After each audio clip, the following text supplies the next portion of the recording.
एक बार एक धनी व्यक्ति एक साधु के आश्रम में गया। वह साधु के बारे में बहुत सुना था। तो उसके मन में आया कि मैं भी एक बार जा कर के देखता हूँ कि लोग साधु की इतना तारीफ क्यों करते हैं। जब वह उस आश्रम में गया तो वहाँ पर एक छोटा सा कमरा था, जहाँ पर एक टाट का बोरा बिछा हुआ था। वहाँ पर कुछ लोग नीचे बैठे हुए थे और साधु जी सामने बैठे हुए थे। कुछ सवाल जवाब चल रहे थे। वह धनी व्यक्ति उस आश्रम में आया। उसकी यह आदत थी कि जहाँ पर भी वह जाता था लोग अपनी जगह से खड़े हो जाते थे और उसकी तरफ देखते हुए हाथ जोड़ते थे और सर झुकाते थे। लेकिन यहाँ पर ऐसा कुछ भी नहीं हुआ। साधु व्यस्त होने के कारण उसकी तरफ देखा तक नहीं।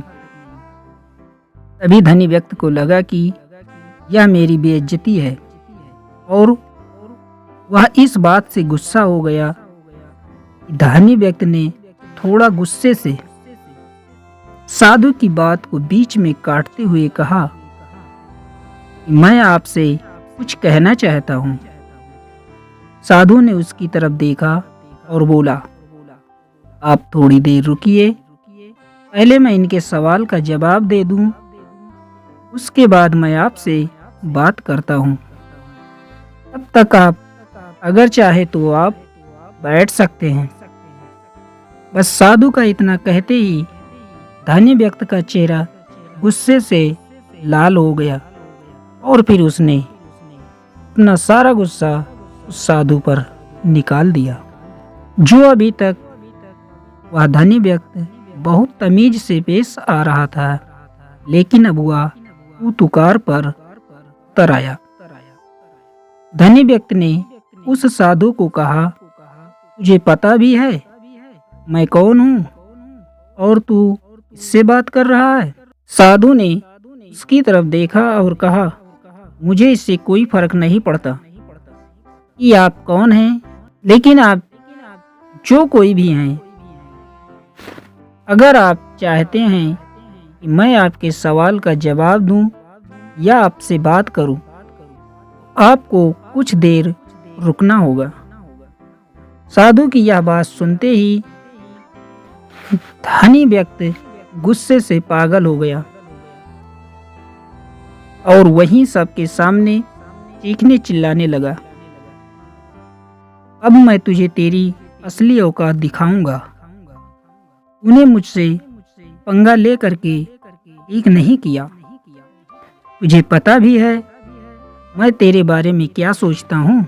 साधु ने फिर से उस धनी व्यक्ति की तरफ देखा और बड़े ही प्रेम से कहा, मुझे इससे कोई फर्क नहीं पड़ता आप मेरे बारे में क्या सोचती हैं। आप जो चाहे वह मेरे बारे में सोच सकते हैं।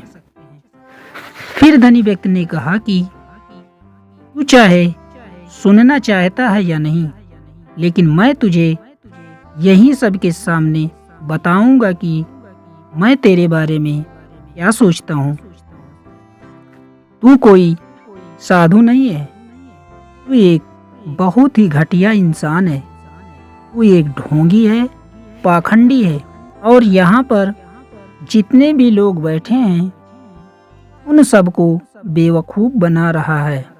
तेरा बस एक ही मकसद है, इन लोगों की जेब में जितना भी पैसा है वह सब तेरे पास आ जाए। तू अपने फ़ायदे के लिए इन लोगों का इस्तेमाल कर रहा है और अब मैं तुझे नहीं छोड़ने वाला हूँ।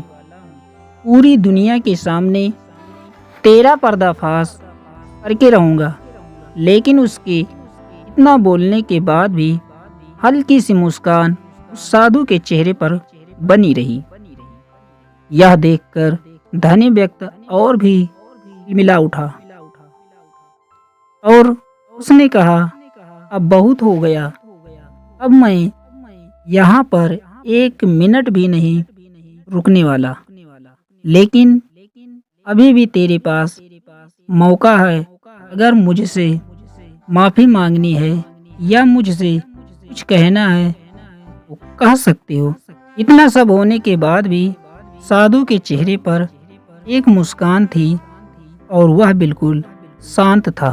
फिर उन्होंने अपनी आंखें बंद करी और फिर अपनी आंखें खोली, हाथ जोड़े और कहा कि मुझे आपसे कोई गिला शिकवा नहीं है। आपके लिए मेरे मन में कोई भी गलत ख्याल नहीं है।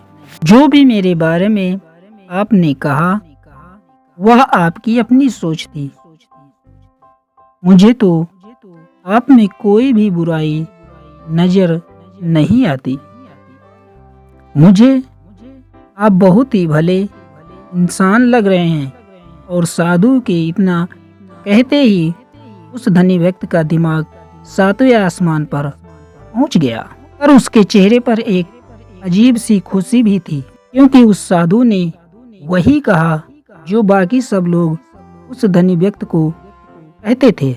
और वह खुशी खुशी उस आश्रम से अपने घर की तरफ चला गया और जा करके अपने पिताजी के साथ में बैठ गया। उसके पिताजी ध्यान में मग्न थे। उन्होंने पूरी जिंदगी सिर्फ लोगों की सेवा की और बदले में कुछ भी उम्मीद नहीं किया। थोड़ी देर बाद जब उन्होंने अपनी आंखें खोली और देखा कि अपने बेटे को अपने साथ बैठे हुए, तो उनके बेटे के चेहरे पर आज एक अजीब सी खुशी थी जो आज से पहले उन्होंने कभी नहीं देखा था। फिर उसने एक एक करके सब कुछ बताया कि आज क्या हुआ। इस तरह से वह आश्रम गया और वहाँ पर क्या हुआ, उसने क्या कहा और साधु जी ने क्या कहा।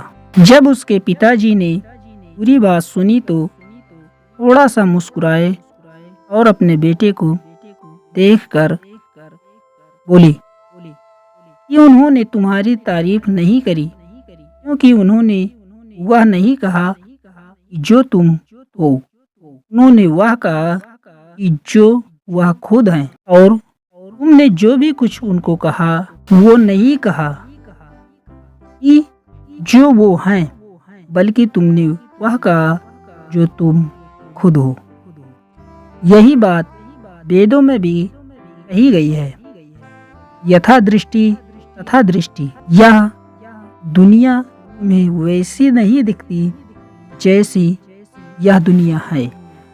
यह दुनिया वैसी दिखती है में जैसे तुम खुद हो। जिसकी नज़र जैसी है उसके लिए यह दुनिया वैसी ही है। तो अगर तुम अपनी दुनिया को बदलना चाहते हो, उसका सिर्फ एक ही तरीका है, अपनी नज़र को बदलो।